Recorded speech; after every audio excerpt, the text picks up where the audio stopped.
Joseph Califano was President Lyndon Johnson's key advisor on domestic issues, and he would later go on to serve as the Secretary of Health, Education, and Welfare under President Carter. Since departing Washington, Mr. Califano has kept a keen eye on the state of our country's democracy, a vocation which has led him to publish no less than 14 books. In his latest book, Our Damaged Democracy, We the People Must Act, Mr. Califano assesses the factors that have, in his view, rendered our government dysfunctional and proposes solutions he believes are urgently needed to fix it before it's too late.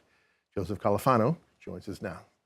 Joe, thanks for joining us. It's nice to be here, Raphael. And by the way, for the viewers who don't know, you are the chief architect of the legislation that made PBS possible. We wouldn't be here if not for you, so we thank you for that as well. Well, and we're fortunate that you are in PBS. Thank you, Joe.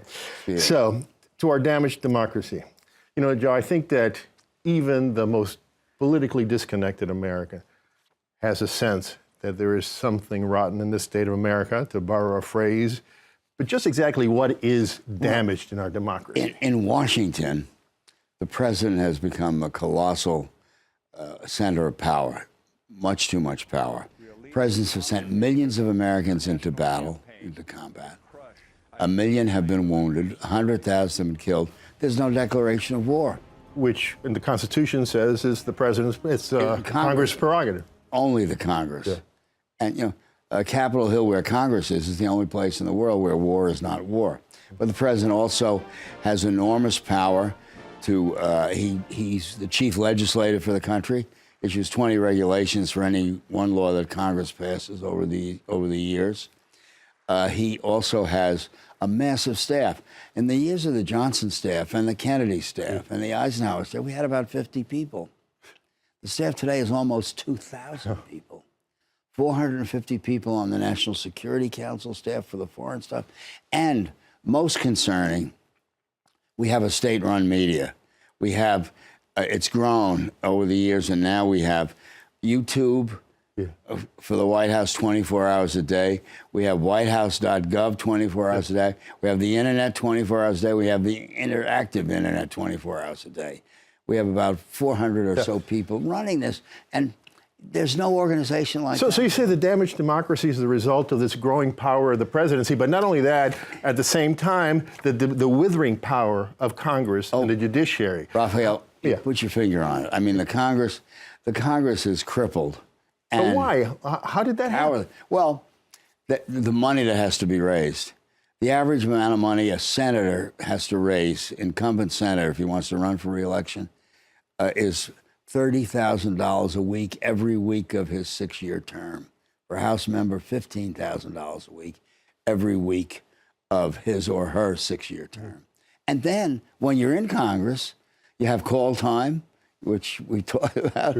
What call time means you walk across the street because you can't raise money on federal property, and you go to a little room with a phone and you call people and ask for money. Let me explain that. It's in the book. I didn't know about this. The leadership of each party tells its members, you should spend at least 4 hours a day calling, asking for money. That's exactly right, Raphael. That, and also, you know, you want to sit on a powerful committee. We say, we'd like you to be the chair of the committee. Now, being the chair of the House Ways and Means Committee, which controls taxes and banks and health, Medicare, you have to raise, if you're a Democrat, you have to raise $500,000 a year for the general campaign committee beyond your campaign. Otherwise, you can't be head of that committee. Yeah. And for the Republicans, it's about $800,000. But why is this? But why does that necessarily weaken the Congress? The fact that they have to raise money. After all, I mean, they have control.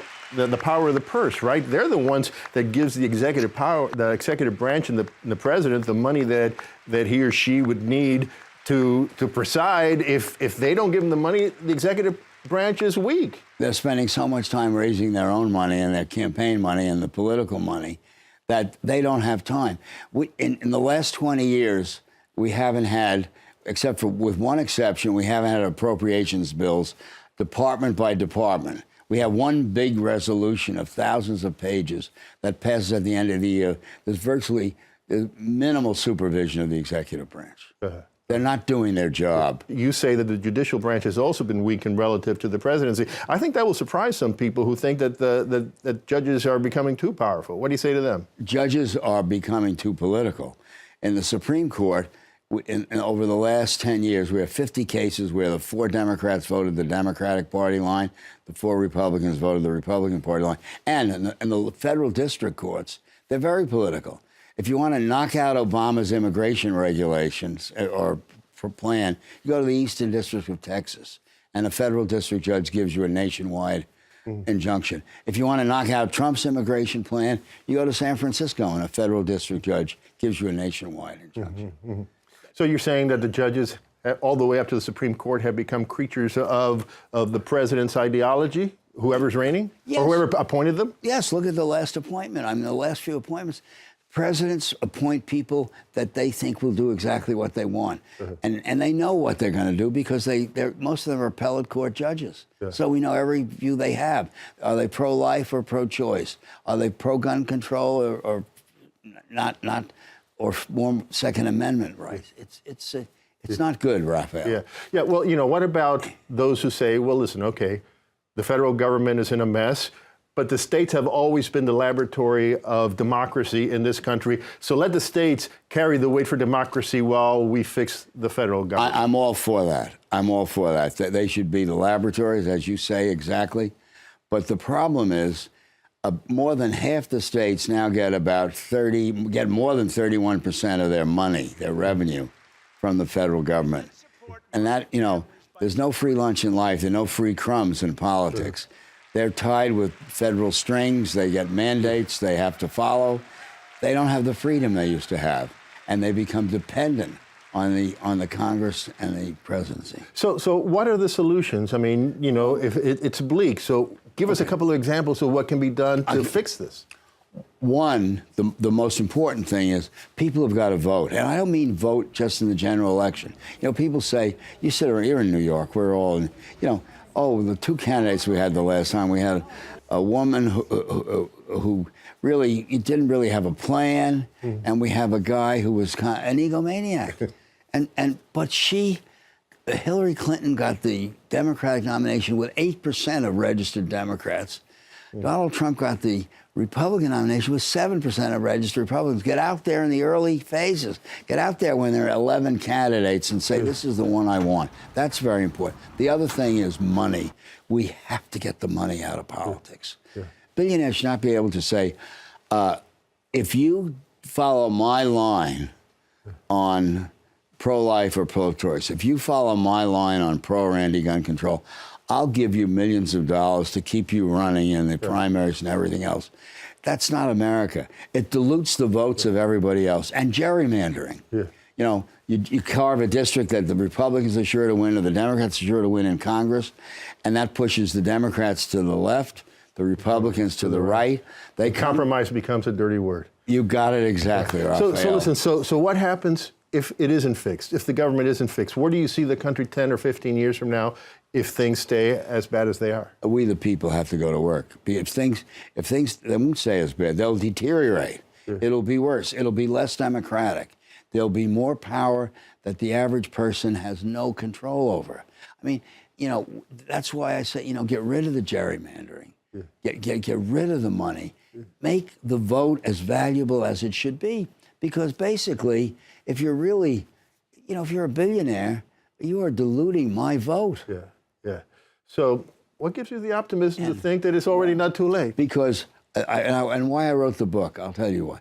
Because I believe if the American people understand the problems, that's why they're laid out in the book, the American people will deal with them. I want them to understand what's wrong down there and then start doing something about it. The way these kids are out there saying, you can't kill any more kids. We want you to do something about that. All the people should be saying, we want a government in Washington. Think about this. This is, if the House Intelligence Committee, of the United States House of Representatives, the Republican Nunes sends memos to the president and the FBI, and then they come back and he releases them. The Democrat Schiff sends memos to around, and he's going to release one. They don't talk to each other. They're building a wall between their staffs. If you're a Russian hacker, you want to screw up our system, you say, oh my God, Great. these guys are mission easy accomplished. shot. Yeah.